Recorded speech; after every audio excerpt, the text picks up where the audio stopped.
everyone. Welcome to Spirit Switchboard. I'm your host, Carrie Lynn Shellhorn, and you are listening to us live on the United Public Radio Network and the UFO Paranormal Radio Network, 105.3 in the Gulf Coast and 107.7 FM in New Orleans. If you are enjoying what UPRN has to offer, please consider taking a hike over to uprntalkradio.com to find out more about all of the hosts and shows that we have to offer. There's always something new happening. I have heard that we are getting an upgrade on our website. Potentially, we are getting a merch store and a place where we can congregate to chat, which is exciting stuff. And, love to see you there. If you are new to me, thank you for joining me. My name is Carolyn Shellhorn. I'm a psychic medium based out of Guelph, Ontario, which is exciting. I have been doing this work full time now for 19 years, but I have always been able to connect with the other side. I had my first podcast show like 18 years ago. So, it's really fun to be doing this and home with UPRN and all of the other hosts that we have here. Last night, I have another show that I do with fellow UPRN host Laura Lee Potvin of the Angel Rock on Mondays. We have a show on Thursday nights called Beneath the Hollow Moon. And last night we had this fabulous show. We were doing a show about Bradshaw Ranch. And we had Tom Dongo on as a special guest because we don't normally have guests on Beneath the Hollow Moon. And it was really fabulous and right in time for spooky month, right? That we had so many weird things happen during that segment. In two different places, we saw orbs, which I know is a hot topic for some people. But if you watch the show, you will know, especially the second one, there was no denying it. Everybody saw it clear, and it was weird. It was so weird how it zigzagged. Mish, you know what? I think that we got the first one captured or screenshot. I know that Sparky was on top of that. And sorry, the other two, I'm not sure. Because the second thing that happened was I saw... oh, I'm really sorry, folks. Excuse me. A mist, this outline of a male figure walking over, like past his shoulder, towards the back. It was crazy. Oh my goodness, not a good time for a tickle in my throat. So sorry, folks. Mish, did you see the second one?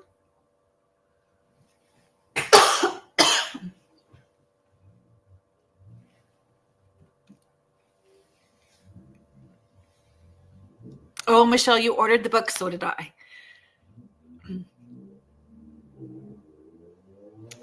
Yeah, change of weather, the fan, who knows? It could be a couple of different things, Mish.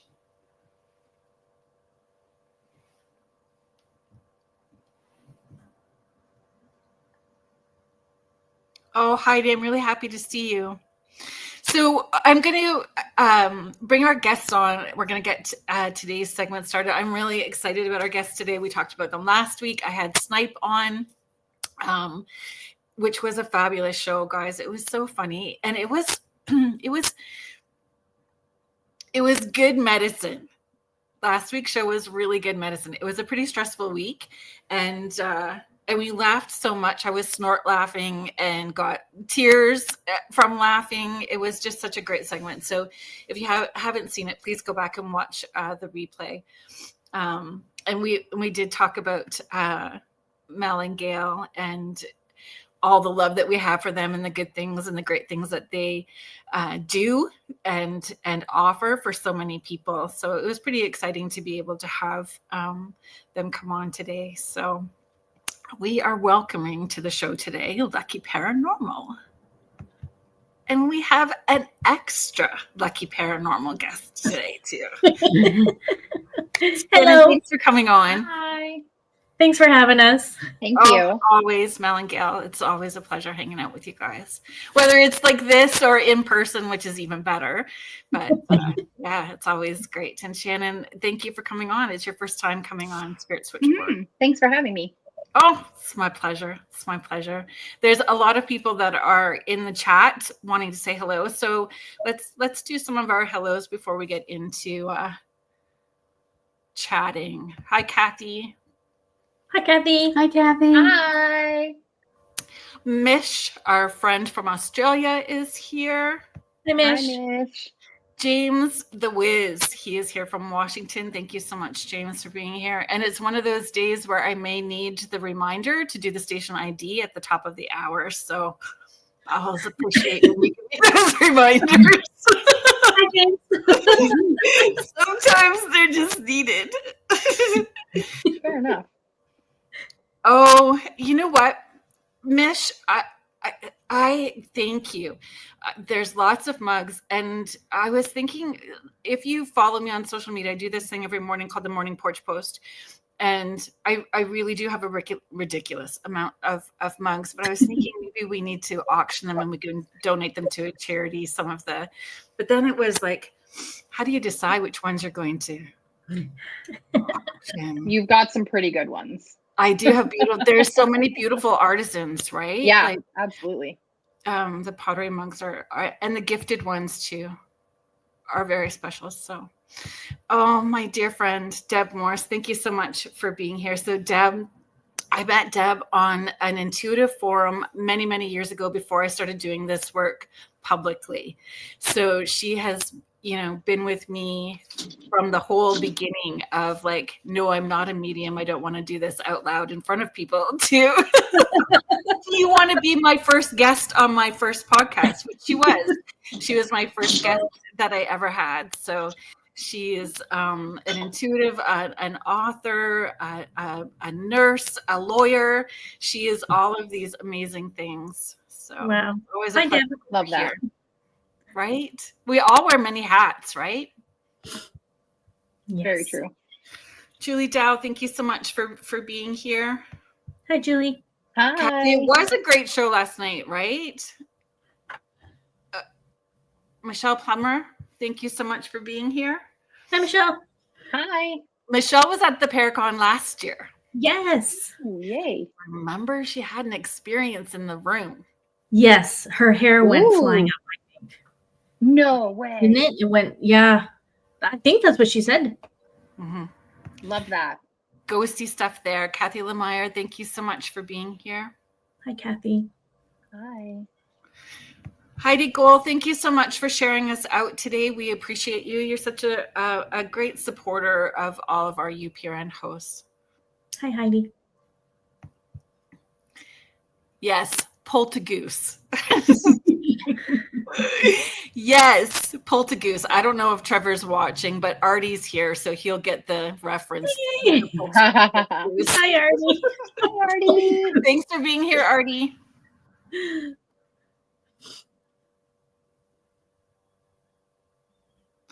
Oh, Kathy, if you watched the segment from last night, the first orb, it was so clear. It went from Tom's head straight out, but it had a different color to it. And it was just this solid. The second one came out and did this like weird zigzag and then disappeared. It was wild. Love that. And I'm not always I kind of go, orbs. It's got to be really good, right? Yeah, it has to be very good. Yeah. Carrie Fast from Calgary, thank you so much for being here. Hi, Carrie. Artie, are you? Yes, the Snipe Show was awesome. Agreed. Yes. Todd. Look, Todd, they're talking about orbs. Again. Hi, Todd. Thank you so much for being here. Todd. Oh, we're counting down the days, right? The Paracon is coming up quickly. Very quickly. Michelle Wilfong, thank you so much for being here. If you guys are not following Michelle on TikTok, she has an account called My Haunted Apartment. And so she posts all of the videos when she does investigations in her own apartment. And she's got some pretty wild stuff. So please, take a moment and follow her. Contessa Martins, oh, I see you. Right? We were talking about orbs. But you know what? We weren't really talking about orbs last night. We were talking about Bradshaw Ranch, which is on the same, so it's at this 36th parallel, which is right in line with Skinwalker Ranch, and they have the same kind of craziness there. That's like my bucket list place. Yeah, if you research Bradshaw Ranch, Tom's name comes up all of the time, and because he just did so much there. So he does remote viewing and medical intuitive. He's just all of those things. So he's fascinating to listen to. He's got great stories. Victoria, Astrolite Paranormal, thank you so much for being here. Hello. Hi. All right, ladies. That's a lot of highs. A lot of highs. It's so great.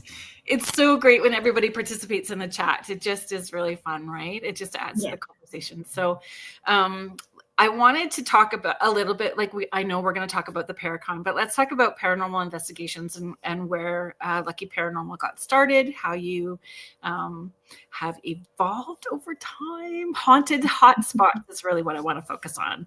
Ooh, yay. Right? Local Thunder Bay hotspots, international hotspots that you guys have been to, memorable places, all of those kinds of things. So let's start with Lucky Paranormal.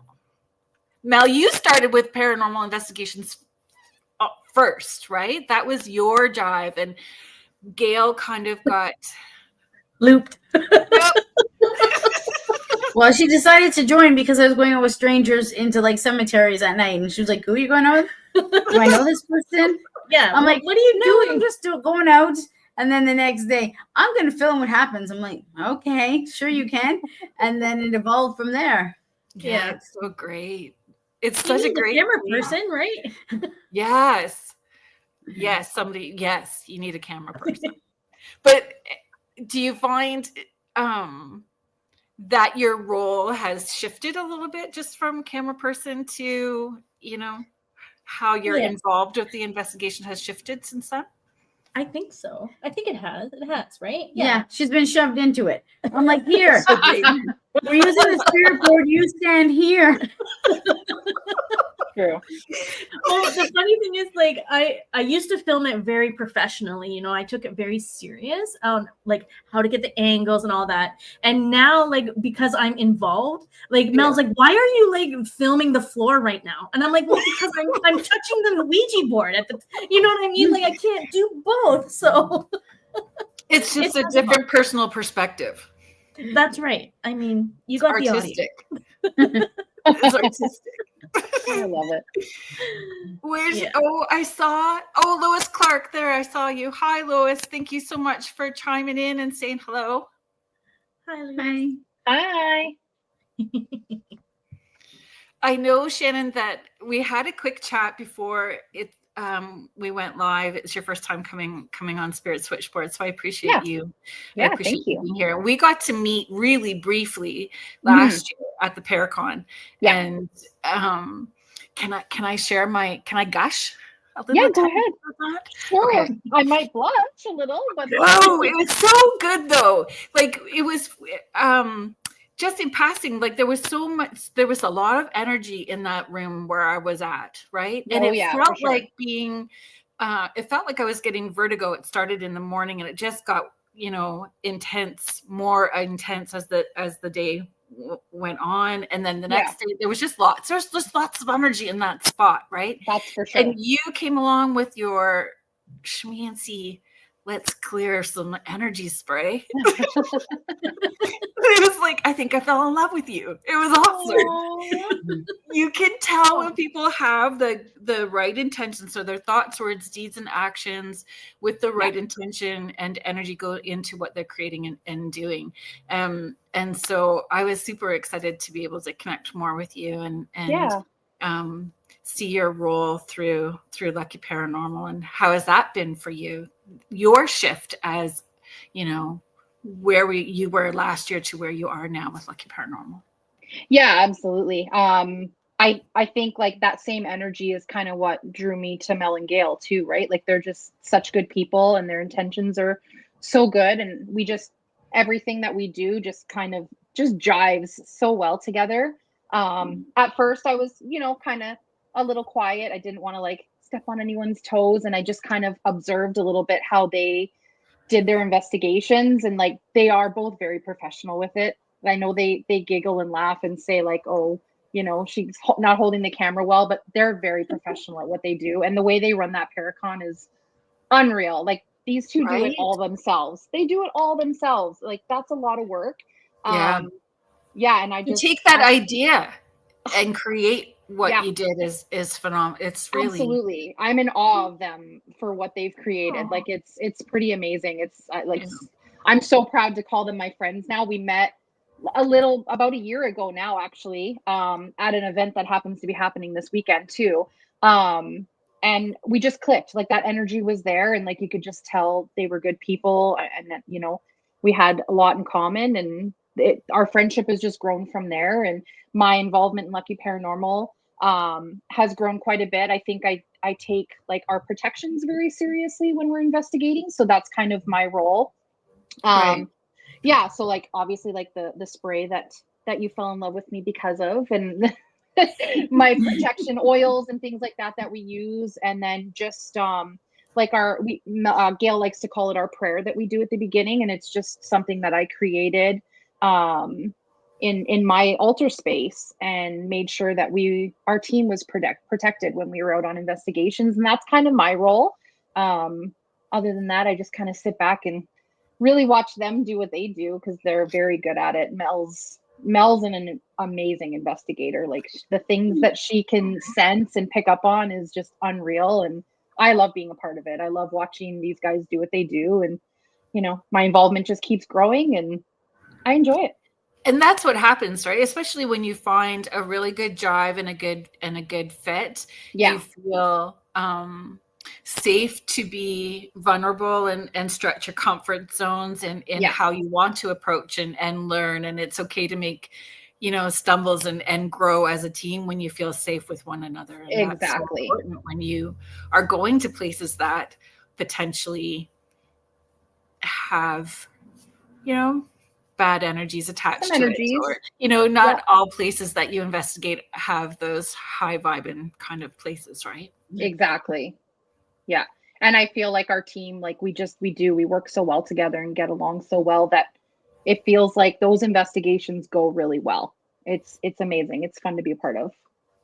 And what are some of the let's start local, right? Of the more well-known hotspots that you guys have been to? There are so many in Thunder Bay. It's kind of crazy. It's just all of Thunder Bay. Pick a spot, right? Yeah. So we were called into Goods & Co., which is like a market sort of place. And we're like, oh, there's not going to be anything in here. You know, they're holding an event and they want some entertainment, right? And so we get in there and we walk in and it was like, oh my God. Yeah. I'm like, there's a guy hanging from this little pole. I'm like, okay, now we got to clear that guy. We go upstairs. The spirit, the table tips from the main section down the hall over some pipes twice, and then slides across the tile floor right to the the table tipping is a thing. To the fryer. It's amazing. It's crazy. Yeah, we were not expecting that there. No, not at all. And this location is the old Eaton's building. So I don't know how old it is, but it's like Art Deco. Is it? Yeah. And they've redone it into like a market space. But so when we went upstairs, it still looks like the old Eaton's, like with the panels that are like all mirrors. Yeah, the mirror pillars. Be fun It's at the very same time, right? Because it's yeah. a vibe. Yeah. So it was like dust and like, I don't know, Yeah. old escalators still there and everything. Like it was amazing to be part of that. Yeah. Yeah, it was cool. Is it a place that had been investigated before? No. It was your first time. Yeah. So do you approach a place that has had no history to it differently than a place that has known history? Would you approach it differently or the same? Probably I the don't think- same. Yeah, I don't think we do it any different. Like we almost don't want to hear what's happened. Like we don't want to hear the stories until after, Yeah. you know, to see if there's any connection. So, and they approached us for this one, did they not? Yeah. Yeah. And then it was funny because I got my equipment and I started doing stuff right away. And Shannon's like, "What are you doing?" I'm like, "Well, I'm going." And she's like, "You didn't do protection." I'm like, "Oops, sorry."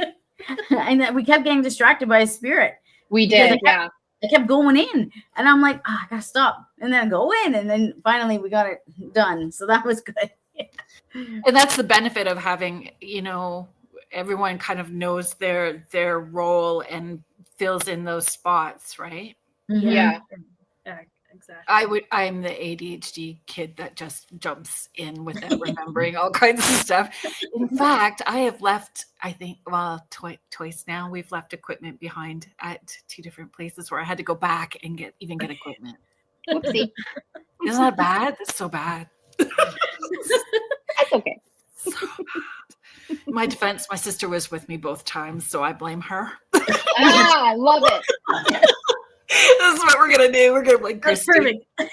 Yeah. Fair enough. It was Christy. So that sounds pretty cool. So was there the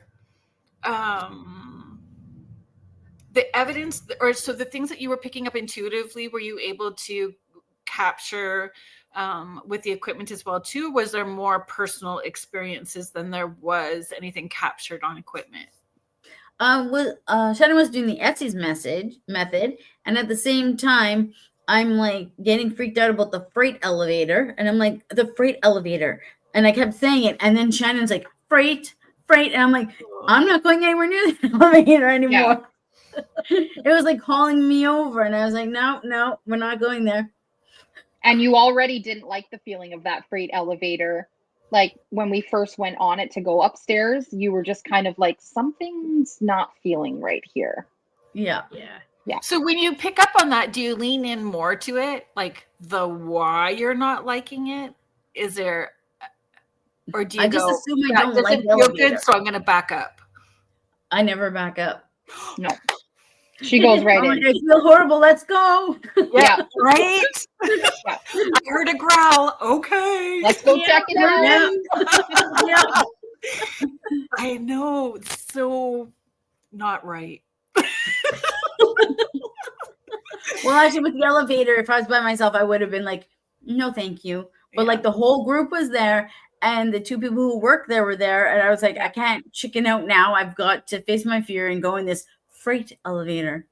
And then we get to the 3rd floor, and then they can't quite figure out how to open the freight elevator, and I'm like, don't panic, don't make a scene, it'll be okay. Yeah.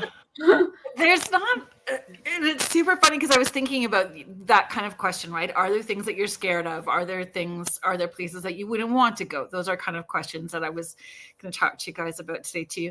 And being prepared to answer that myself. Is there something I'm scared of? And there's just a couple of things I'm scared of, but for the most part, I'm not scared of too much. And then I was thinking about Artie, because Artie was double checking about the time today. And so the thing that I have got me scared at an investigation, we were with them in Hamilton and he yelled boo. So I'm more scared of Artie than I am ghost stuff, because he came up from behind and yelled boo, and I jumped and did it. I don't like jump scares either. No, scares are just aren't nice. No.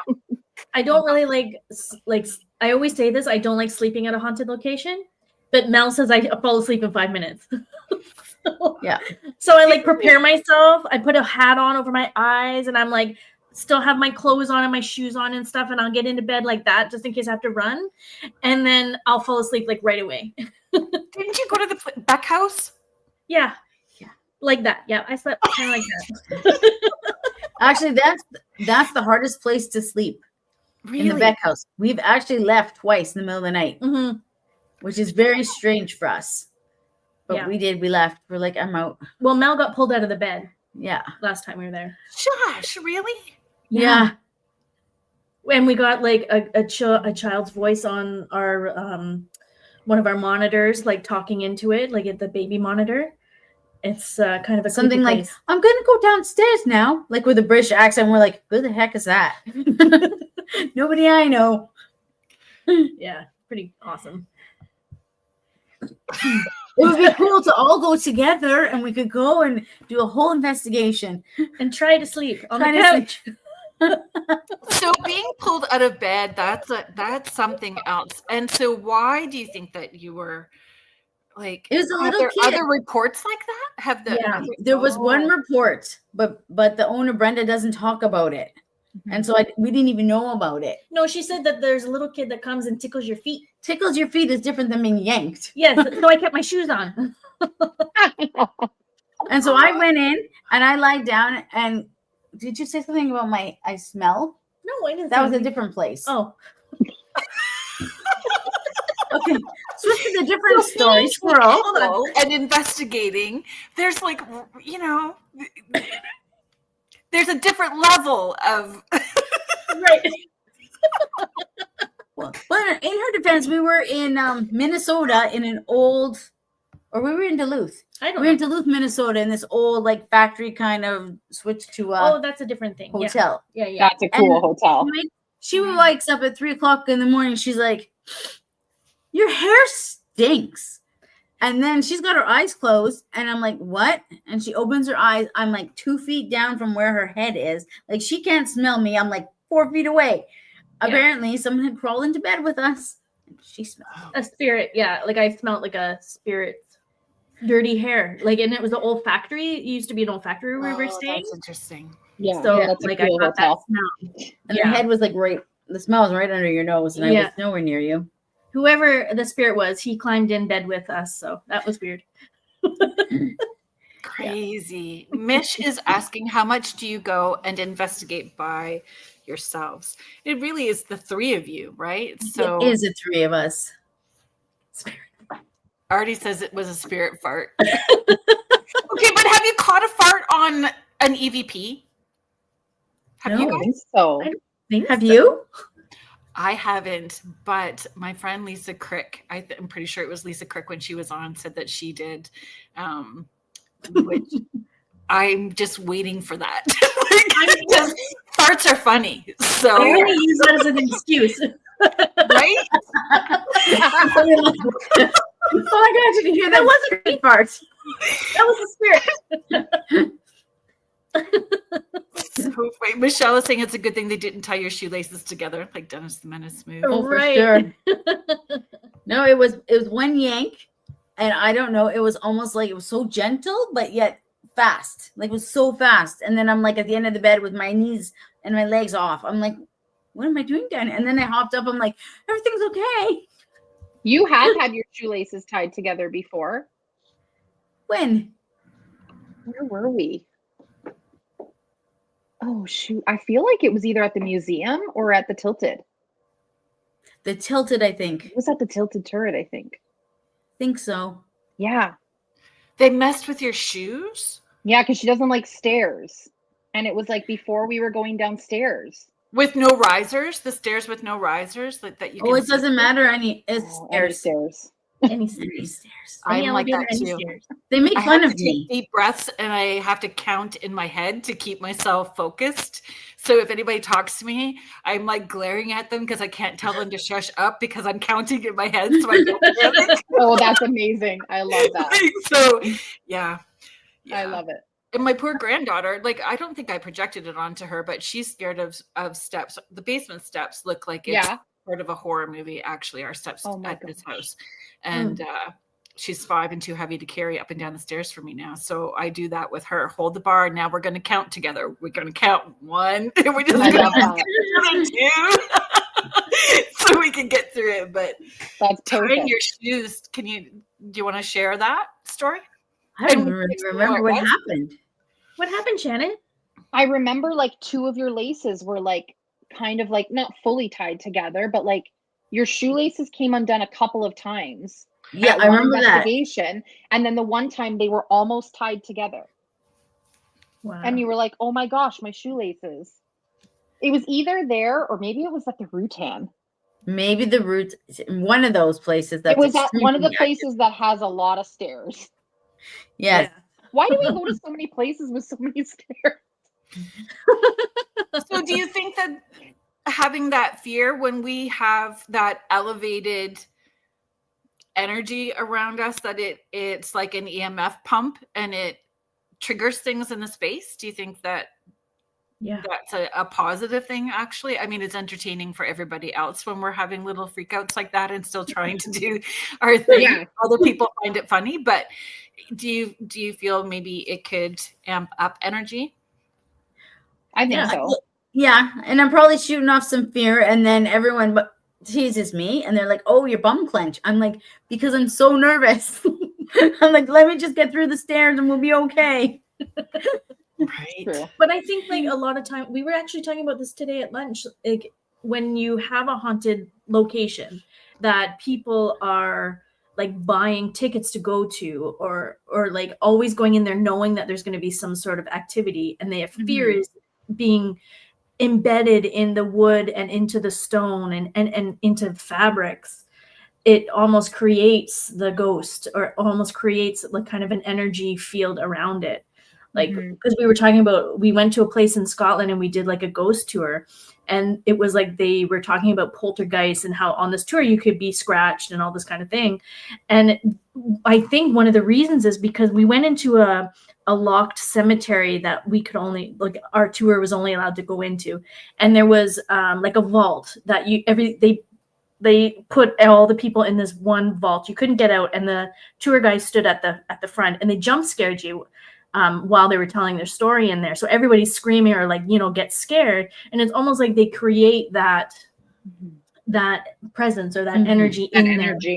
And it causes almost like a human-made thing. Right. There's a word for it. Why? So I've got other questions now. Why would they do the jump scare for folks? Like, do they need to do the jump scare if there's already like? I know. I think they've actually like created this thing. Yeah, I agree. Because they're like, you got to get out in 10 minutes. You might get scratched. I'm like, what kind of place am I in? Yeah. So they created Tulpa. Yeah, that sounds it. That's the word. That's the word. Mm-hmm. Yeah.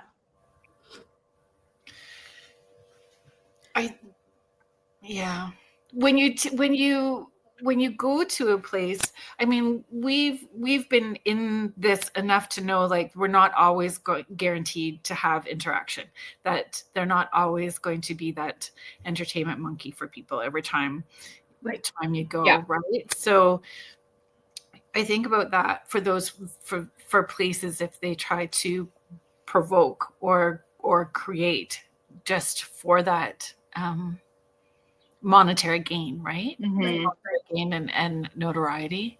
Yeah. And if there are spirits there, I think about that all the time too. Like, do they just not want to be bothered tonight?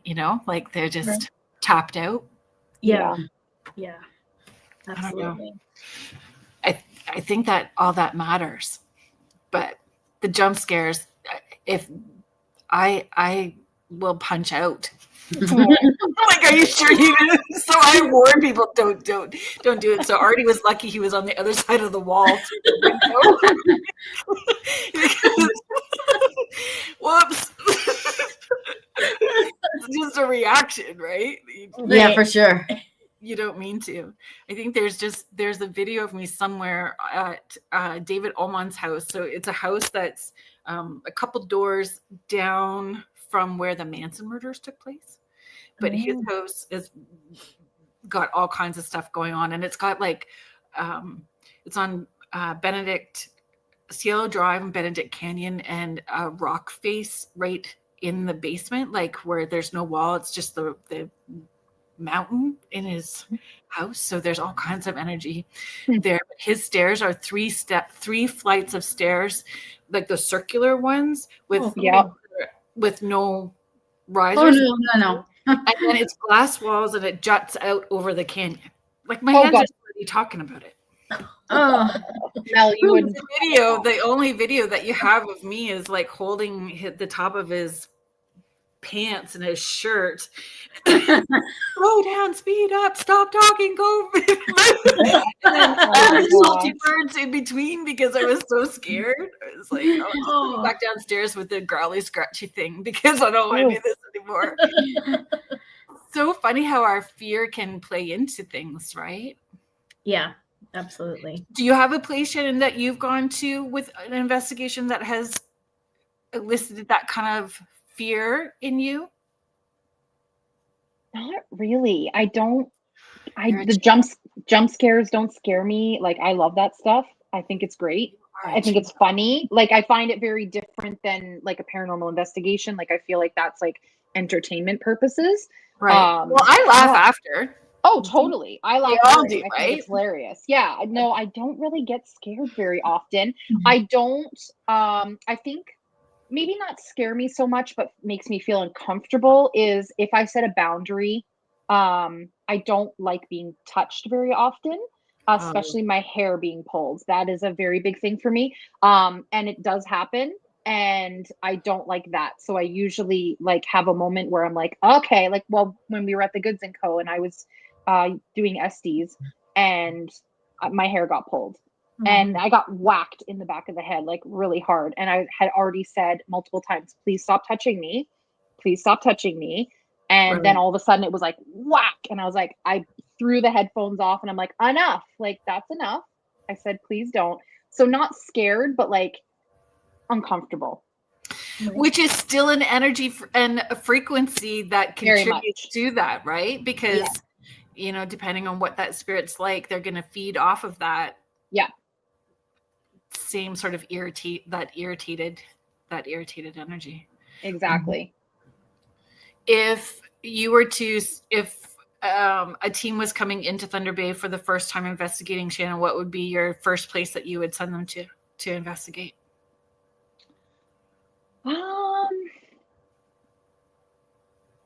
Either our favorite restaurant, the Tilted Turret. It's very active there. The museum is obviously very active. I'd probably send them there. Other than that, honestly, like I would say, like go take a walk along the shorelines and the energy that's there. Like obviously we're pretty rich in history here. I would say just walk along the shorelines and just see what you can feel and maybe who wants to talk. Mal, Yep. where would I send them? first place that you would tell them to investigate. St. Pius Cemetery. Ooh. And why? It's just so intriguing. There's like a calmness of the cemetery, and then there's like a barrier, and then there's a blob. So we went actually last year with Beyond the Haunting, and they said everything that we thought. I was like, thank you for validating what we think is happening here. And I don't think we've gone back since. No, we keep trying to go back, and every time we try to go, something happens. Something happens that like we can't go for some reason. Like it's weird. It's very strange. Like we're like halfway driving there, and then all of a sudden we're like, oh, we can't go. Like, oh, the bugs are too bad, or the ticks are there, or it's freezing cold, or it starts raining. And every we're time hungry, we we try need to to go for a burger. that happens a lot. Are there cryptids there? Is there? Sure. I think there is. There probably is. Oh yeah. So this location They're is in that whole area. yeah, it's very woody, like it's kind of deep in the forest, I guess. And what's the river that runs in front of it? It's the Kaministiquia River. The Cam River runs right there. There's something that feels that way. Oh, yeah. And it was on the old railway line, and now it's the railway line is the road. Yeah. And it has a lot of history there. And also there used to be a church, but in the 1960s or 70s, I think it was even 80s. even the 80s, they burned it down because there was people going in there doing unchristian rituals, which that was like written unchristian ritual. So they had to burn it down. And so ever since then, now there's just like little white crosses, and it's on a hill. And every time we go there, it feels like we're sort of safe in the church area space, but all the way around it is like it's fenced in, which is strange for one thing. And you almost can't go beyond that barrier. Like everything beyond that barrier is dead trees and brush. And then you go into the other space and it's like live and a well. So we've gotten like Weird. spirits singing in the background on our EVPs. And that was pretty magical. Yeah, that was magical. So, I mean, it is a very interesting, conflicted space. Mel's voice changed in a recording, like where it did not sound like her at all. And no one could really make out what she was saying. And it was like not her voice. Yep. Has happened a few times. Yeah. You get possessed. Right. Happened at the Solve too. All of a sudden I was talking and I'm like, I'm not talking. And it was like everything was off. I was like, well, it's your recorder going off. And everyone checked and it was nothing. And they heard me say something about closing communication, but I had not said anything. Right. It was a direct VP or whatever it's called. Yeah. Well, it was a mimic. It's a mimic of A Mel's voice. mimic. Yeah. Carrie Fast is just sharing boundaries are good for the ones in a body and disembodied. It all applies the same. Yeah. Yeah. I agree. Jody, I'm pretty excited about tomorrow night in St. Thomas as well. So tomorrow night I'm doing the Love Life Afterlife at the Princess Avenue Playhouse in St. Thomas. And it is a former church. Ooh. So turned into a theater. And there's one area that's got some low vibe stuff to it for sure. The first year that I did an event there, when I was on stage giving gallery messages for the folks before the investigation, there was a man on the stage in spirit that talked loud enough that my mic picked it up. Oh, wow. Ooh, wow. That's Mhm. incredible. That's great. I love going back there. And so tomorrow night I think it's it'll be my fourth year there. That's I exciting. wish we That's could amazing. go. Your plane is leaving. Dang it. But we see you guys in 2 weeks. But when you talk about church, like the church and so it shifted into a theater, right? So they made it into a theater. It's still all big emotions. Oh, for sure. Plays, all the emotions that come with a play, and the words that they use, and in their play as well too. And then having that history, and all of the pews are still there. So those are the seating for the theater, is the original pews in the church, right? So, those kind of places when you talk about Thunder Bay having a rich historical history, the rich history attached to it, right? Yeah. Right. Yeah, there's so many places. Gail, what would your top place be? I think it would be probably the museum. There's so many different places though, like it's hard to nail one down, but the museum, every time we've gone, it's been something unusual happening. Yeah. And it could be the artifacts, it could be the building. Like there's so many different layers to it that I think that's what makes it the most interesting. Yeah, that's how I feel about Ireland House. So I was really happy that you guys got to experience Ireland House twice. So do you find with the museum, and James is asking me that question now, do I feel or do I think that the spirits will remember me?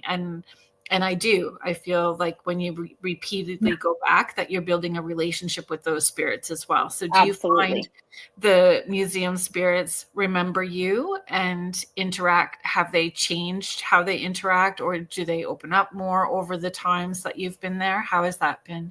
I don't know. Like, I think that they know that we're coming. I think that every time that we do go to a haunted location, spirits know that we're going to be, like, our intent is to communicate.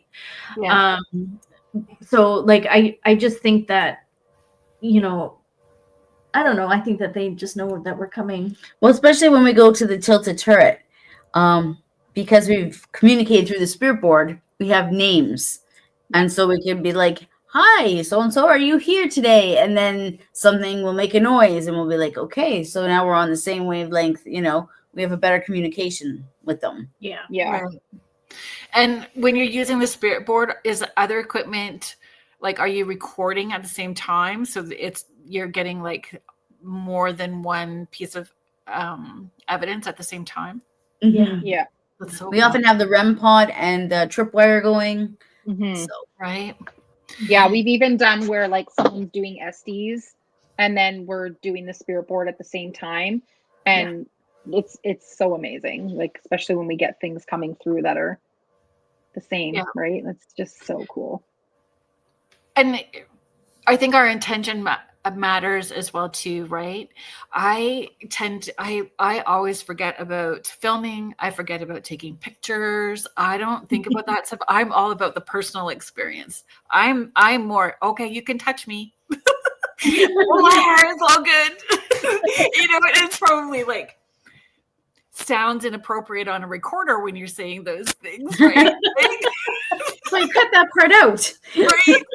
But like the personal experiences are to me are evidence as well too, you know, and depending on how you approach that as an investigator, but having that opportunity to repeat the same types of experiments in connections with them is really fascinating to see what happens over time, and we get to learn more. Yeah. And I still have never had anyone say what we look like to them. You know, like that's a question I ask all the time. What do we look like to you? And I still haven't got an answer from spirits for that. So maybe this year. Yeah, that's a good question. We've never asked that one either. No. Right. Artie's sharing, when we were at the Paracon, I met a person who worked at the libraries in Thunder Bay. She said the occurrences there were worth looking into. Have you ever been? We have been. We have.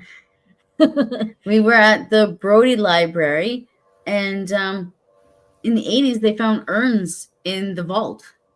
And they didn't know who they were. They had to like find out who, and one never got found, like never was accounted for. That's sad.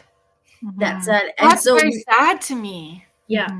So as we're walking into the vault, you can hear a digital lady say, "Let me out of here." And that was at the Brody Library. So yes. Yeah. That makes it even sadder. Yeah. It was very sad. They don't even know why a vault would be there in the library in the basement. And we've done a couple of investigations in the vault. Like that's where they found the urns. And we heard like whistling, and we got that on there, and we've got like footsteps there. So the staff at the library has seen apparitions too, so real that they went up and talked to one of them, and then she disappeared like in front of her eyes. I love that. I know. It's very Ghostbustery. and I love that. So we have investigated it there a few times. Yeah, they just recently underwent renovation too, so I can only imagine the activity happening in there now. Yeah. Exactly. Oh. Yeah, that's sad too. At least they were in urns. Poor old fire captain in the baggy closet. Oh, that's very That makes me sad. And I know that I talked about this last year at the Paracon because I talked about investigating cemeteries, and cemeteries I love. We investigate a lot of cemeteries. Those to look outside of the fence, outside of the boundary, and those graves that have been forgotten or where it's grown over, or people that weren't allowed all the way in. Like there's people, those spirits sometimes are still there because of those reasons, right? And that St. Pius cemetery that we were talking about, like that cemetery's been not neglected, but let to go back to nature. Yeah. And it's just overgrown and forgotten. It is forgotten. Yeah. Oh, Mish, you really are one of the funniest people. Yes. Touch me. I want to feel you ghostly body. I love it. Oh, Mish is asking how old the library is. Early 1900s, I think. Yeah, Yeah, probably. I think so. I think it would be like 1919 sort of deal. And then they used it for a hospital during the First World War, I believe, as well. Where they got ready. Yeah, and also where they got the soldiers ready too. Yeah. So it's been used different ways, and then it turned into a library. Yeah. So And that it's- area alone has been a lot of things. Yeah. That wasn't the cemetery area, was it? Kind of. Kind of. It was farther, like a little bit closer to the river. Yeah, Right, like by the museum. Yes. Yeah. So not Like far. that whole area is kind of a spooky. Yeah, location. just because the old fort, the original location of the old fort was in that area, so there was a lot of like farmland there, and then there was a cemetery kind of there for a while, and they moved those bodies. Right. They Yeah. say they moved them. So Right. they moved them. Nobody knows for sure. Or if they got them all. Exactly. That's what happened to the parking lot here in Guelph Oh. Mm. when they were fixing the parking lot, and then they were They found finding them? body, and then Oh, another, wow. and another, and another, Oh, and wow. another. Mhm. Oh wow. That was crazy, and again, That would be- sad, right? So I Yeah. think it happens way more than what we are aware of. Yeah. You mentioned the old fort. Is that where we're going this year? So We're going to the reenacted location. I actually live.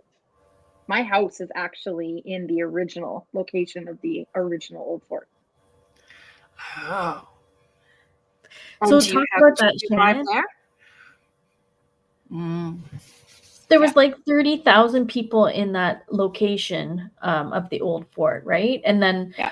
so the Fort William Historical Park is upriver, and it was very likely that it was sort of a route for people going up and down there. And so the Fort William Historical Park, where we're having the Ghostly Campfire event this year, is a reenacted buildings and of the old fort. But we went to go investigate there, and to our surprise, they let us in the buildings with these two staff members, and they had so many staff ghost stories of seeing apparitions, of footsteps, of noises, not only like in old like clothing, but like someone who actually passed away very recently showed up, still working. And so that it's a very active location, and I'm not sure if it's just because of the water there or like why, but very interesting stories. Yeah, there's lots of, I think, original artifacts there too. Yeah, true. What else plays a factor? Water plays a huge factor. If there's a ley Yeah. line underneath as well too, then that plays a factor. Yeah. And repeating the stories. I think when we are continuously sharing the story and talking about it, it also adds to it. Yeah. Mhm. So that could be because when you walk in as a regular visitor, they're reenacting the entire fort. Yeah. So, they're reliving that for everybody. Mm-hmm. There's a few comments here. So James is saying, when you are investigating, is there one spirit that kind of runs the show?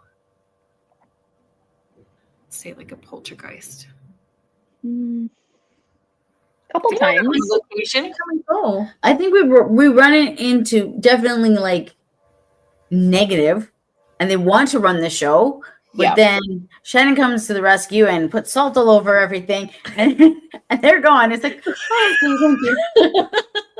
Back to what we were doing. Comes back again. We're like, okay, forget it.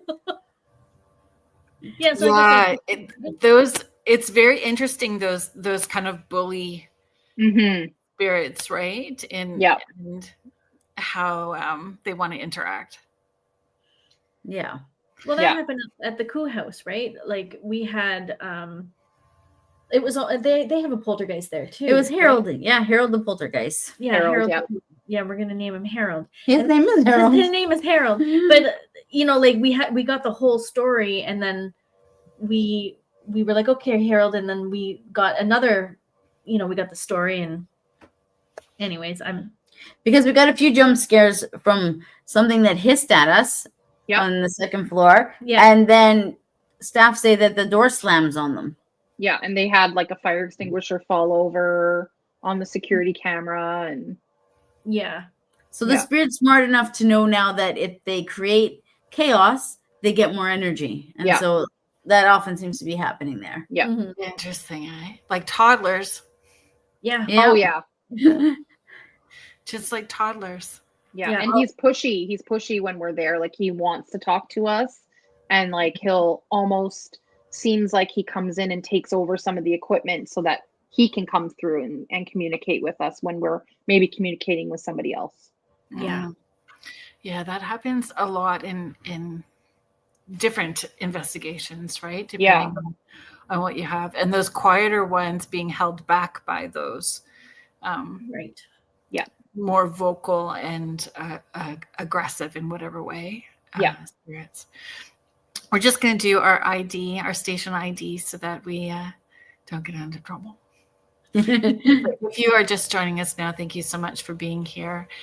You are listening to Spirit Switchboard, and I'm your host, Carrie Lynn Shellhorn, and you are listening to us live on the United Public Radio Network and the UFO Paranormal Radio Network, 105.3 in the Gulf Coast and 107.7 FM in New Orleans.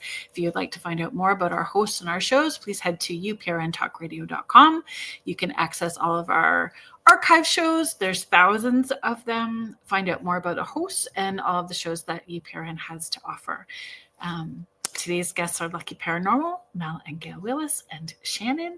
And you will get to meet them if you head up to Thunder Bay this October 16th for the Lake Superior Paracon. It is the second year of the Paracons, bigger than last year, right? Last year was the first year. This year is even bigger. You guys, it was phenomenal. There was so much happening last year, and it's really incredible what you were able to do.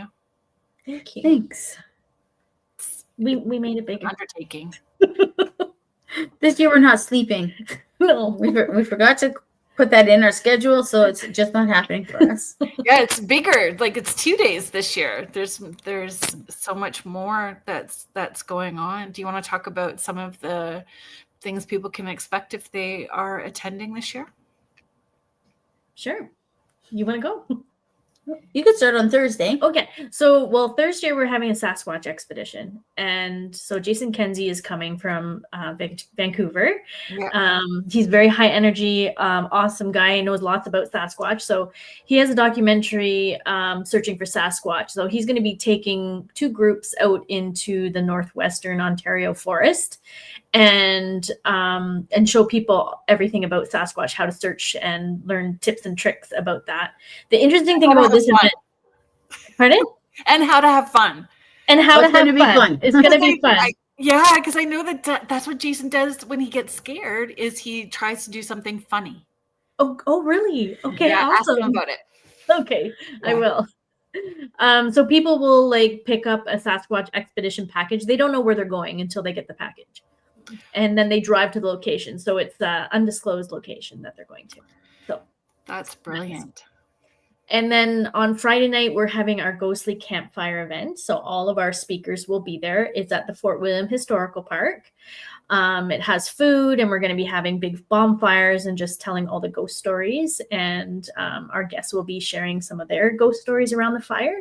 So that should be pretty fun. If the weather is not good, then there's a fire like inside the building too. Not a bonfire, but there's fire. A wood stove. A wood stove. So it's kind of rustic. Which is really nice. Yeah. And then at the Delta Hotel all day Saturday and all day Sunday is the Paracon itself. So we have all our speakers. We have workshops this year. And free popcorn. We have over 50 vendors this year. So it's going to be a big event. We've rented the entire sort of ballroom there. And we'll be showing some of our movies there as well, and just having everything. Carrie Lynn, you'll be doing a workshop, which is going to be fantastic, about cord cutting. I'm looking forward to that. That's going to be amazing. Saturday night, we have at the museum the paranormal investigation after dark. So we'll go behind the scenes, split up on different floors, and our guest speakers will be on separate floors like we did last year. And then on Sunday, we have our paranormal Paracon at the Delta Hotel, and Carrie Lynn will be doing a psychic gallery reading, which we're really excited about. So that's at noon. So if you've got that ticket, you'll be doing that on Sunday, and then we sleep. Then we sleep. Yeah. Exactly. It's so fun though. And, when Snipe was on last week, we talked about it's like a homecoming for some of us, right? It feels like we're having this homecoming, hanging out with friends again. Beyond the Haunting is going to be there again this year, and Kelly will be participating. Last year it was Leanne and Kareen, so it'll be fun to meet Kelly this year. And I think that's like the whole reason we put the Paracon together, just like to build a community, because we have been going to Paracons for several years in the States, and we met so many people and had so many shared stories, and like we've stayed in connection with the people that we've met. And so we thought, you know what, we should try this in Thunder Bay and build a community in Canada. And that's our goal, really, is just to connect everybody and share stories and shared experiences. Yeah, it's fabulous. And we tend to feel like those outside folks, and so when you find somebody who has the same passions, and it's always good.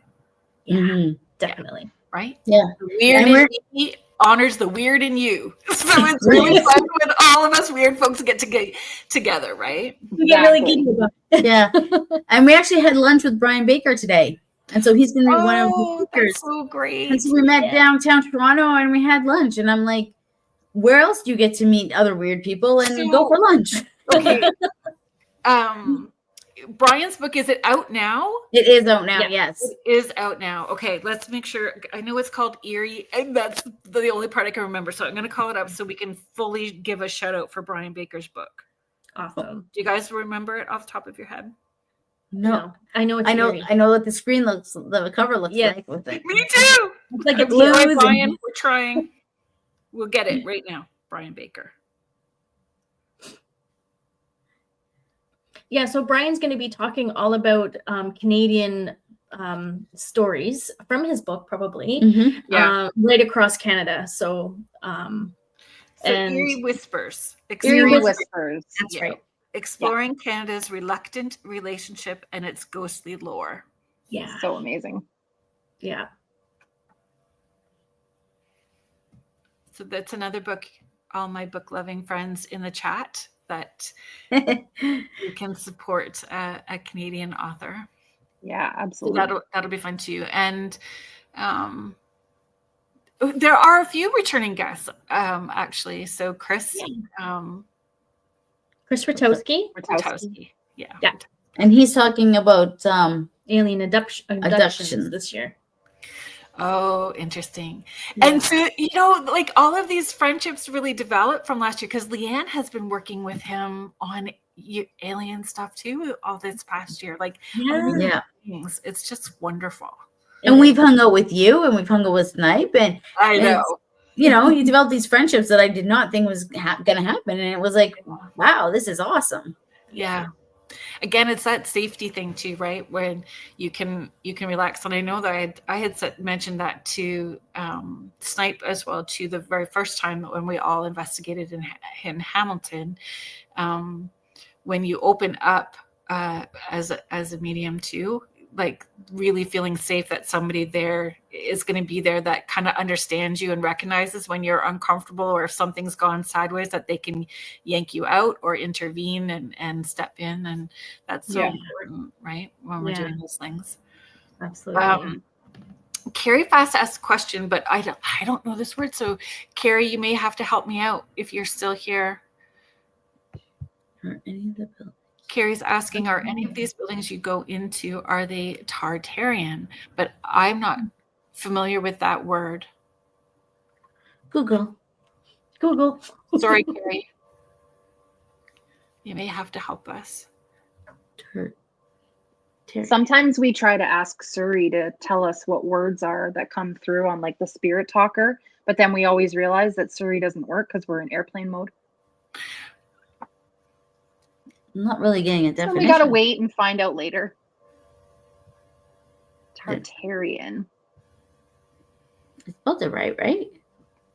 Yeah, Tartarian. Meaning. Old world structures. Thank you. Like Parliament buildings. Oh. Yeah, Thanks, Carrie. there's in Thunder Bay, there's a lot, right? Like, Yeah. There's some relics. Yeah, old world structures.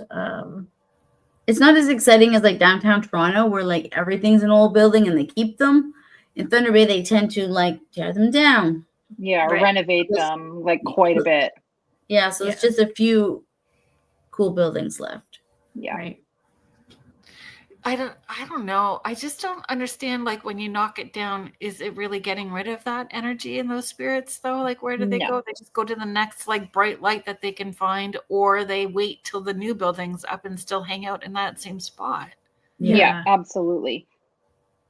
And that's another thing that we were talking about earlier today with Brian was the Lakehead psychiatric hospital that we have in town.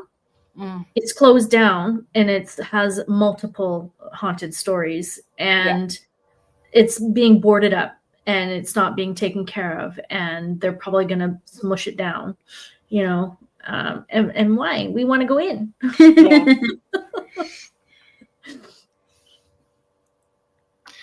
Right. Agree, Carrie.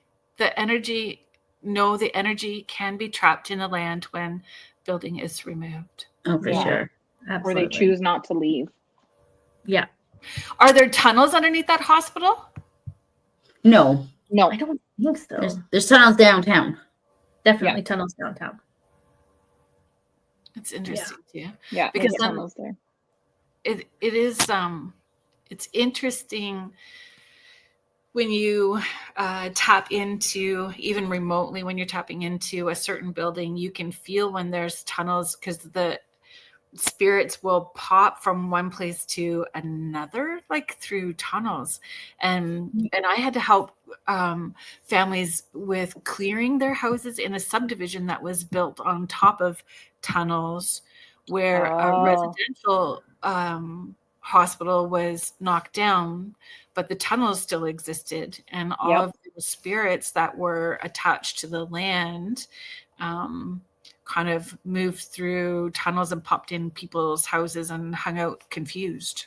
Wow. Oh, wow. Right? So that would happen in where those tunnels are, those buildings are being taken down. Yeah. Mm-hmm. Oh, yay. It feels like in Port Arthur, like it starts like at the Rattan block, and then it goes to Goods & Co., which we just been, and then it just goes all the way down to the river.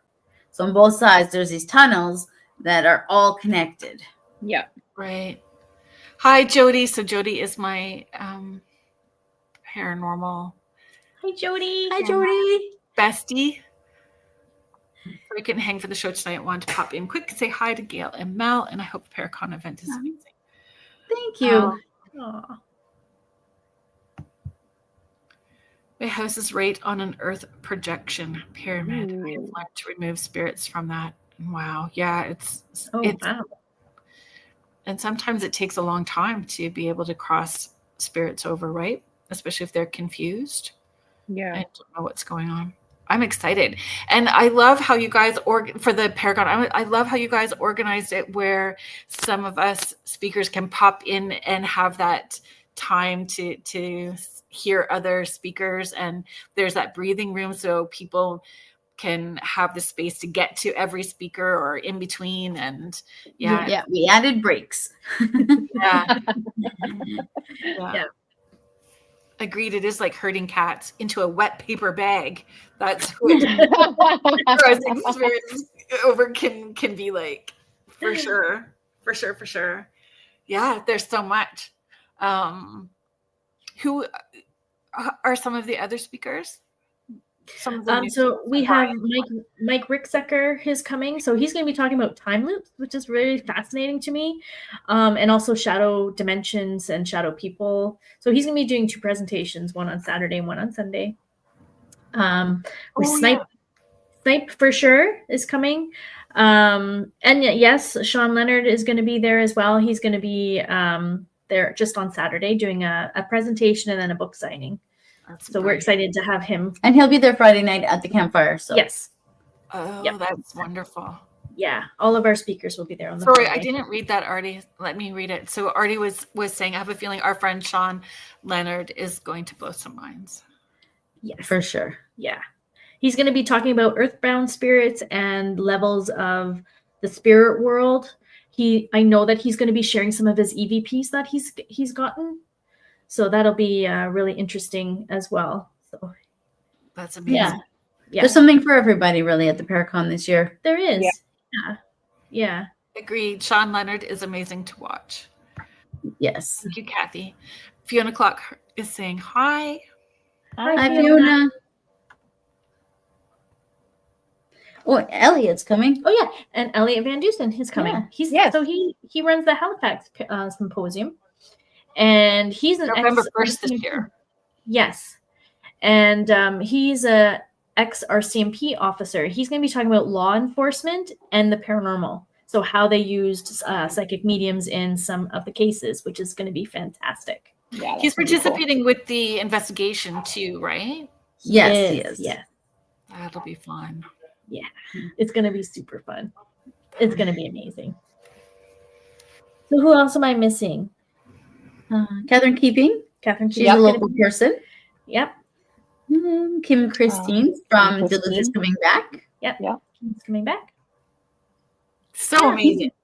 Yeah, it's going to be a great group of people and lots of learning. This is like another goal is like making sure people are learning something new, or if they have questions, they can come and ask the experts. So, yeah. And Shannon and I are doing a workshop on dowsing. Oh, love it. Yeah. So that'll be exciting. Yeah, and people will get their own dowsing rods to take home. Yeah. Oh, that's wonderful. Yeah. I love dowsing. Like I use my dowsing rods to find my glasses at least 5 times a week. That's amazing. I'm not even joking. I Because love at that. first I joke around and I go like this and hope that they'll clap back. And then I guess I'm getting my dowsing rods on. Let's find That's amazing. let's find my glasses. Yeah. I need to do that for my car keys, I think. The dowsing rod or the clapper? Either. I keep thinking about The Conjuring though when I do that and wait for the clap behind my Oh ear my gosh, yes. to come back. I love it. Me too. Right? You have to have a little bit of fun at this. There was another question. I think it was Mish. I don't know if I missed it. If I missed a question, Mish, I'm very sorry. Oh. Do you mean for all of us? Have you had a close friend? I think all of us have had a friend or at least family member that's come through that had that person come across and speak with you. Yep. Folks? Yeah. Yep. Yeah. Yep. Yeah. Well, so my mom passed away, and she hasn't come directly and spoke to me, but she's definitely given me signs. And she wasn't at first, and then I asked her to give me a sign, and the next day, now I'm getting the signs all the time. Like everywhere I go. Every day this week. Yes.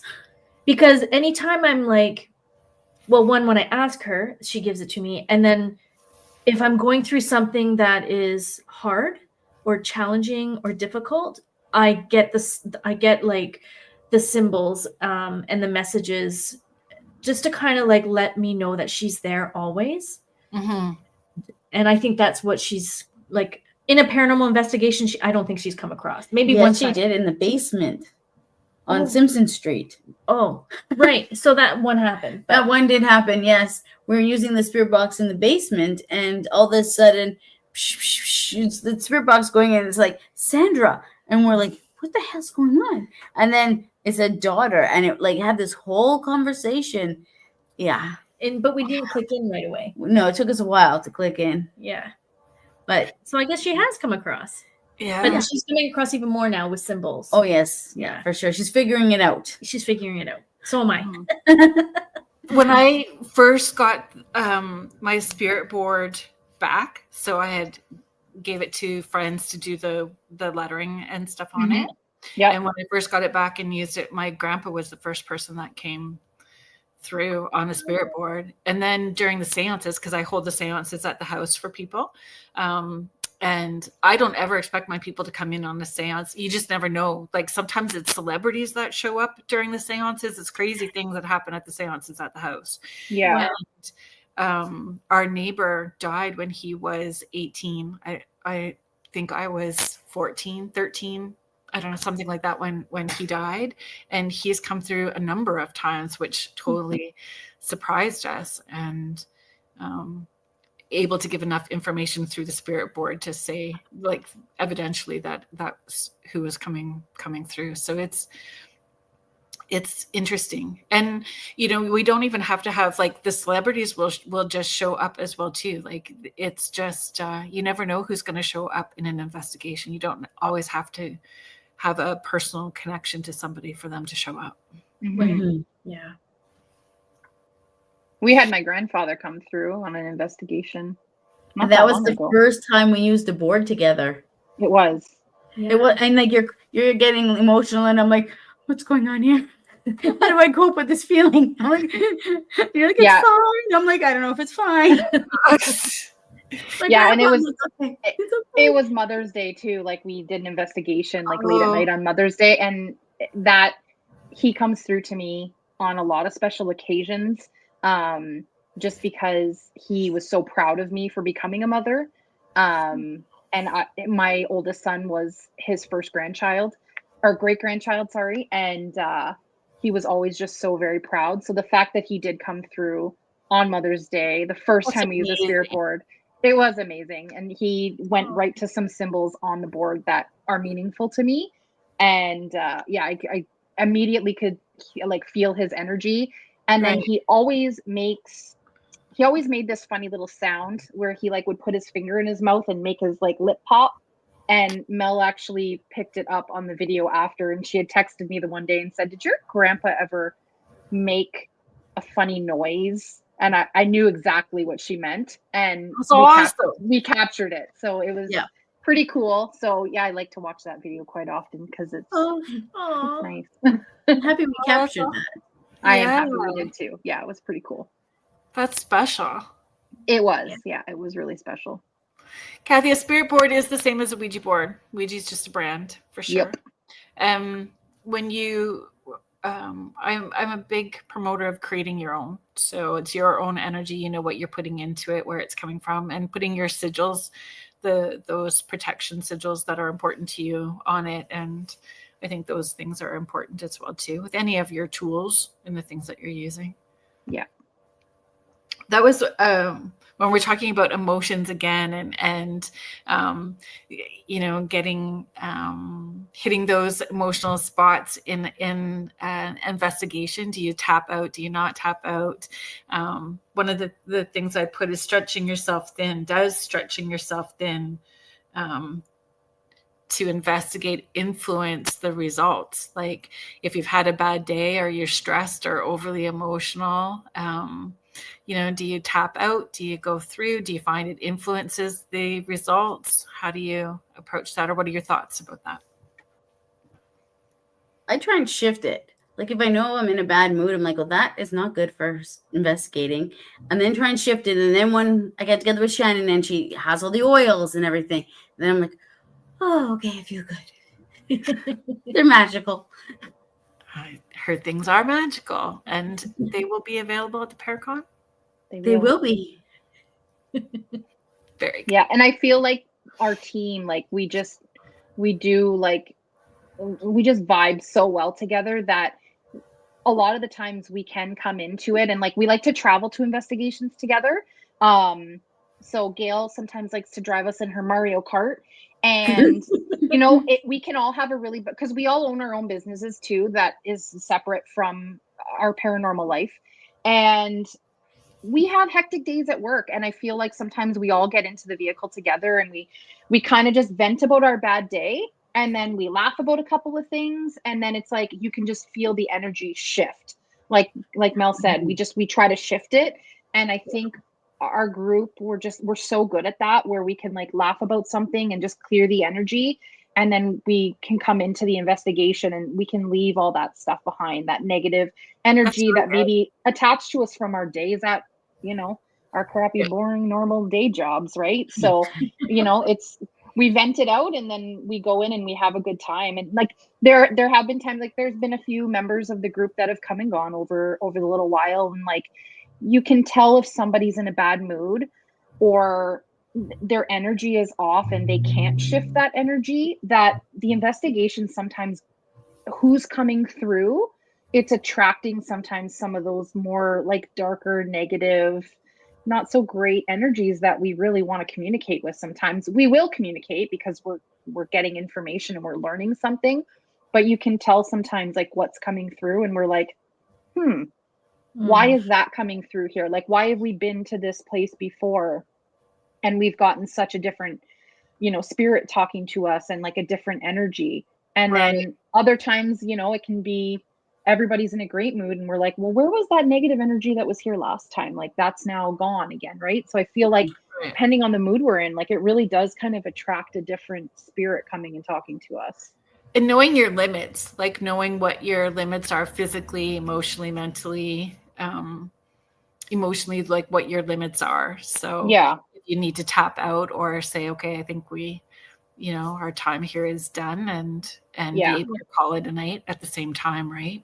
Yeah. And I think we've done that before too, guys? We're like, we're just not feeling it that day, and we're like, you know what, let's just cancel. Like we're not there. It's the energy is not there for us, right? So it's like we're not going to do this, drain ourselves. Because it does. I feel it would affect your results, and again put you potentially in a not good place, right? If you're not being as mindful of what's going on in your surroundings. Yeah. It's kind of like when you put on a Christmas party and you start putting the chairs away. Thank you. Yeah. You're like, I'm done. Yeah. I'm usually the one doing that. I'm like turning off the camera, and I'm like, it should be. I'm like, what is the camera going? And you're like, it's true. It's over. Yeah. And we're like, well, we gotta respect it. It's over for one of us. It's over for all of us, right? Because we're just a tight knit team. Yeah. Yeah, we are. Yeah. Well, that's part of it, right? Being able to support one another and knowing when to tap out. And what do you do? Well, I just want to acknowledge James's comment first. James is sharing, my son died 20 days after birth, but visits me once a year. I can smell baby powder. Oh, that's nice. That's sad, but that's nice. Mm-hmm. Just like a gentle reminder. Thank you for sharing that. Yeah, thank you for sharing, James. I think we've talked about your son before too, James, coming through for you. Anita, thank you. Hi, hello to you. Thank you for being here. Jackie, I'm glad that you're enjoying the topic tonight. Hey. On those investigations are always are not high energy the whole time. You're not go. Sometimes there's big stretches of boring. So what do you do in the boring? Eat snacks. Yeah. What did you say? Snacks? Eat snacks. Yeah. Yes. I'm all about the snacks.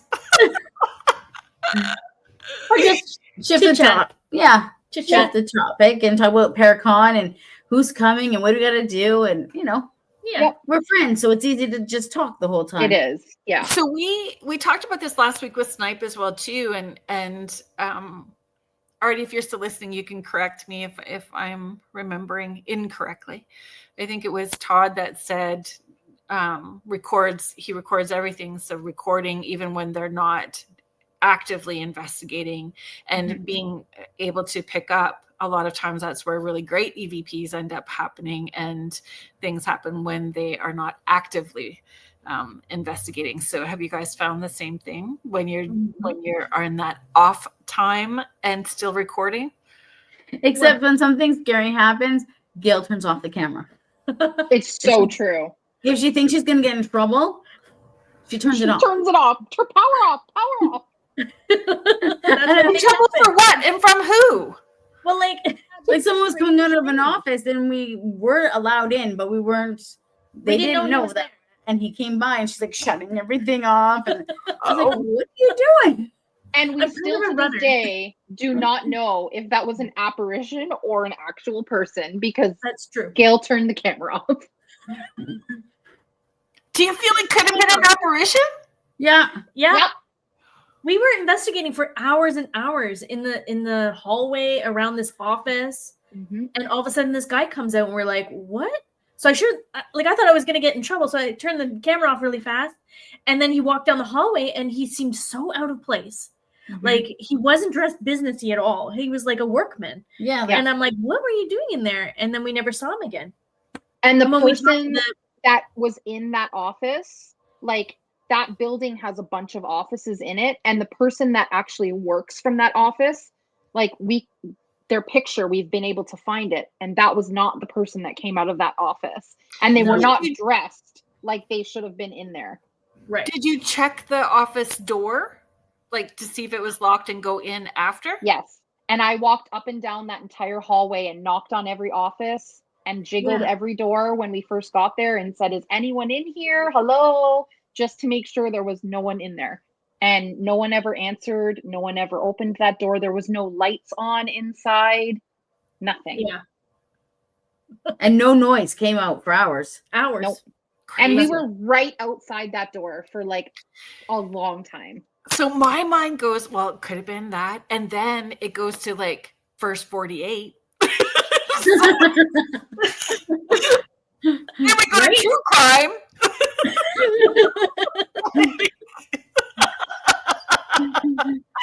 Because yikes, they'd sit there quiet for a long time, right? That's why I said to go in and check after to make sure there was not something there that. Oh, yeah, but the door was locked. That's bizarre. Yeah. And the hallway that he walked down has another big door at the end that is like very loud when it closes behind you. And we were all talking afterward and we're like, we never heard that door open or close. And where else did he go? Right. The story that it now is just fabulous. Yeah. You know, the wondering and the mystery of it makes it perfect. Yeah.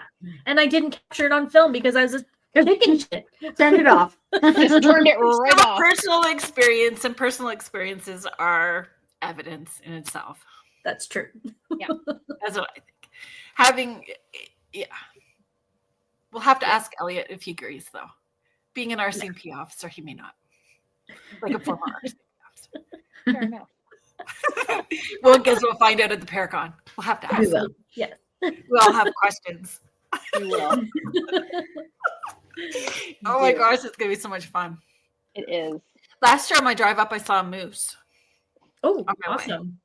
We have lots. I took it as a good sign. Yeah. I've lived Bears are the animals this year. Pardon? There's bears everywhere. Shannon has a family of bears on her street.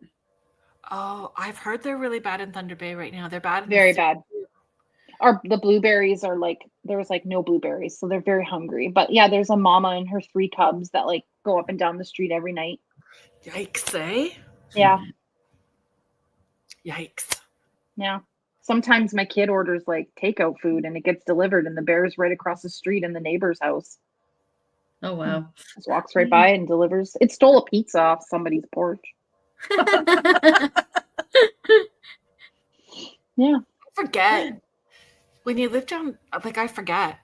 Yeah. Like, my daughter, when she was in grade 4, we were living in Sault Ste. Marie at the time, and the school that they were going to used to have bears in the playground all the time, where they couldn't go out during recess because the bears were in the yard. Like, Yeah, that's happening here right now. A couple of the schools have been on lockdown because of the bears.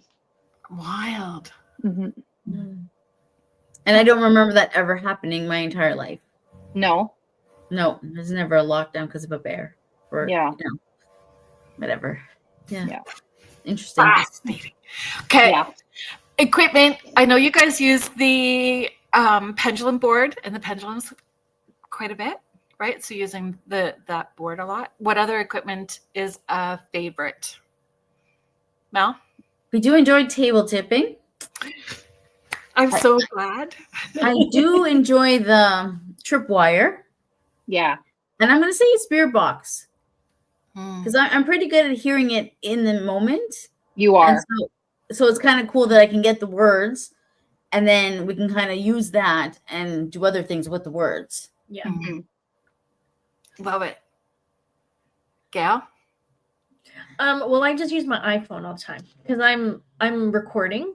So I just find that, like, for me, I capture a lot of EVPs on the iPhone. And I think that's probably my favorite equipment. Yeah. Mm-hmm. Yeah. Shannon? I enjoy a good EVP Yeah, you do. or a enjoy it. DVP. It's exciting. It's very It exciting. is. It's cool to it's just cool not to hear it, and then when you watch it back, you're like, oh shit, that was happening in the back, in the Yeah. background. Jody is our EVP queen. She Oh, I love her. like she just gets them all, like really good ones, and she does the same. She lets the recorder go the entire time. Yeah, that's awesome. She gets some amazing things. Shannon, do you have favorite equipment? Yeah, I really love doing the Estes method. It's like probably one of my favorites right now. I like doing it in conjunction with like something else happening at the same time. I really like when one of us is doing that and then other members are using like a spirit board or the spirit box at the same time, or you know, we've got the REM pods set up and like the tripwire. I do like the tripwire too. We get a lot of activity with our tripwire. We get a lot where we can like ask a question and be like, you know, turn it blue for yes or green for no, and like we get a lot of activity with that tripwire. That's one of my favorites, but I think Estes is my favorite. Fun. That's what Mish is talking about. I like watching one having the headphones on and in another room, someone asking the questions. Yeah. Snipe does a lot that way as well. Mm-hmm. Yeah, they did that last year at the Paracon in the basement. Mm-hmm. Yeah. When we did, so I just took a group, was mostly family, and then I did the 12 Days of Giving folks when I do the giveaways at Christmas. So the winners for the Ireland house, we just did our visit there, and I gave the SLS camera to them, the winners of the 12 Days of Giving, and they were in the parlor room, and this figure showed up by the fireplace, and I said, well, just test it, make sure like it's not mapping something, ask them to wave at you, and totally lifted the arm up and did a whole wave. Wow. Amazing. Yeah. Oh, I love that. Cool. Yeah. Oh, Yeah. that's so cool. Not recorded. No. Great story. Oh man. Oh well, but it was pretty brilliant. So, you know, just one more thing with the Ireland house for sure. I like the tripwire when we're doing the seances. And I put it around the table. So it's pretty interesting when you're doing the Estes method, and you have the tripwire, because you can see when they're moving around the table as the person's talking, what they're receiving during the Estes. It's pretty interesting. Yeah, that's cool. But I find with the seances, if we have too much equipment on, it's almost like they have too many choices. You have to kind of funnel them into one right direction. Yeah, we kind of do that a little bit too. Like I find that we set up some of our equipment almost to like funnel them in, or if we have too much going, it's too many things for them to choose. Yeah, I agree.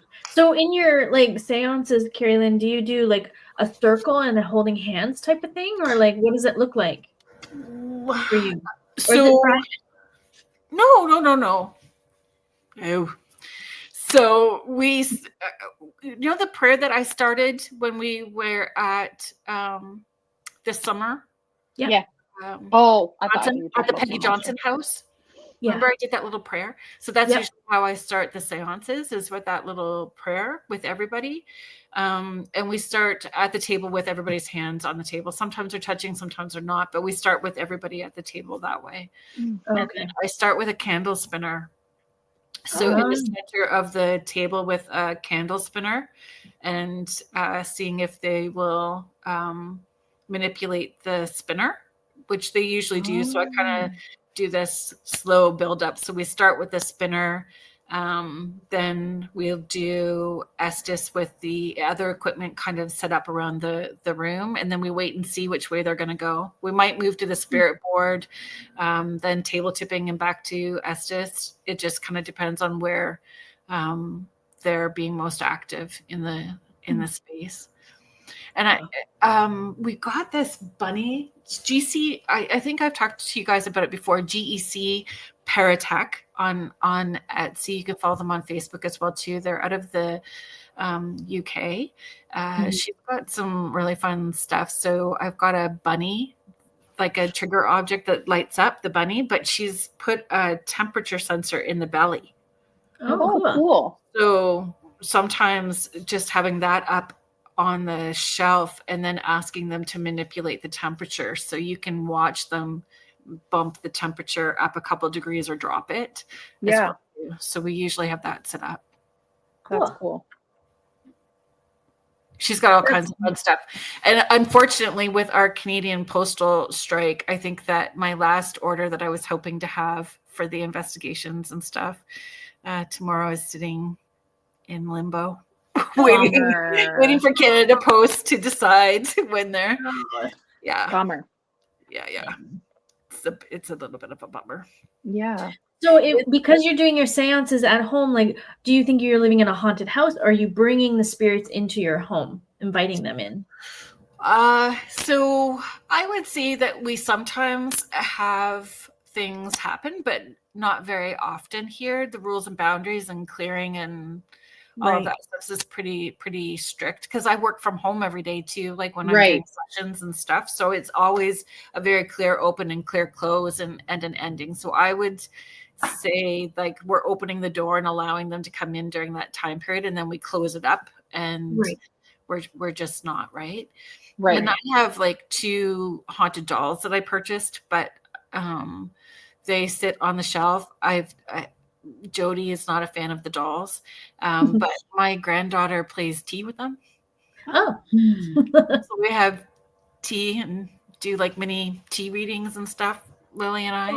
And the dolls, I think, because I've not put that energy into them, there wasn't a lot of history attached to those dolls. I've had them actually 2 years now, and there's really been nothing. They just sit here. That's interesting. Yeah. I tell them I love them. Thank you so much for being here. Love you guys. Because they are they're not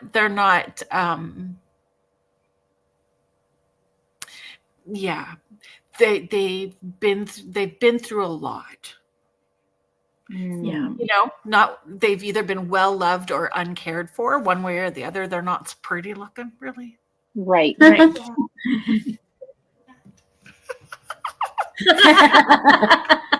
in case, Yeah. Yes, Kathy, I know that's how Jody is too. So I moved the office around so she couldn't actually see them she wasn't looking at them anymore when we were doing this. Dolls freak her out too. Hi, Moritz. Thank you so much for being here. Hello. Hi. But I really do love doing the seances. The seances are a lot of fun for me. I think it would be fun.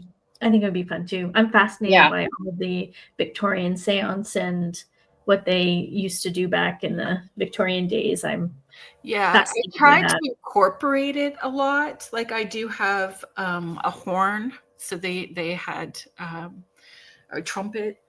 Yeah. So I have my friend Carol found me a vintage one. So I try to include, and I have a bell. So, you do your prayer and ring a bell. They used to ring a bell. There's all kinds of little things that you can do to incorporate the Victorian part and honor the traditions that they did. And Right. I love talking about any of that stuff. Once we get going, it's down a deep dive. Maybe that'll be a talk for another time. Yeah, for sure. Absolutely. Seances. I just think during that time period, like, kudos to them for creating a job for themselves where it wasn't Right. other things, right? Yeah, absolutely. I know I need to mind the time. Mind the time. I know, mind the time. What other is there things that I'm forgetting to ask that you would like to bring up? Anything about the Paracon, places that you've been to, places that no?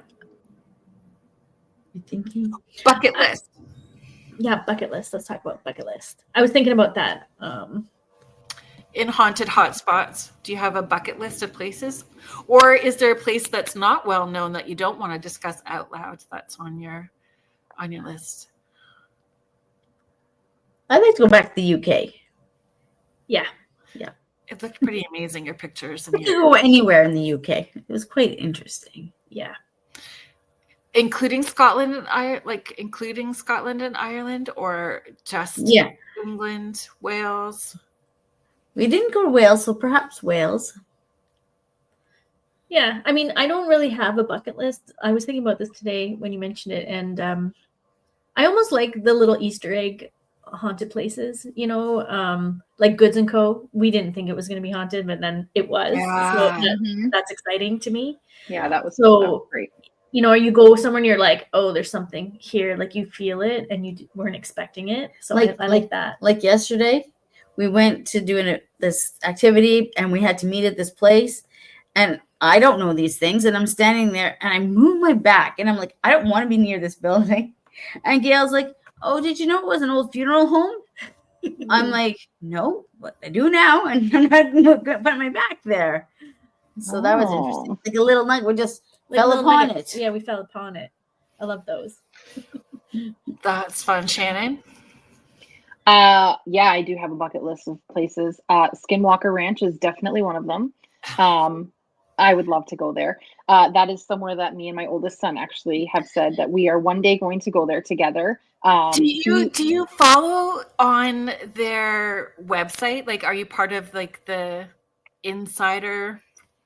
Like, I'm not. No, I didn't even know about this. Okay, my friend. I will send you a link. You sign up and then you are part of like the inside. So they do like chips and salsa night where the team gets on and they answer questions and talk. You can watch their security cameras live. So if I have seen some of that. Boots on the ground stuff. So if you catch anything, you timestamp it and you put it in. I signed my mom up. That's amazing. Like, she's in her early 70s and she's all about Skinwalker Ranch as well. I know. I love it. It's so amazing. Yeah, that's definitely a bucket list. Yeah. And I have been to Ireland when I was younger, and we visited a lot of castles that were like historically belonging to different members of our family. And I was young. I was 16 and felt a lot of energies and would love to go back now that I am more knowledgeable with investigating in the paranormal, and would love to go back and investigate some of those places. We should go. We should. I think that's what I love about you. You just jump in and go. Let's make it happen. Let's make it happen. Yeah, you really do make stuff happen. It's amazing. You have to.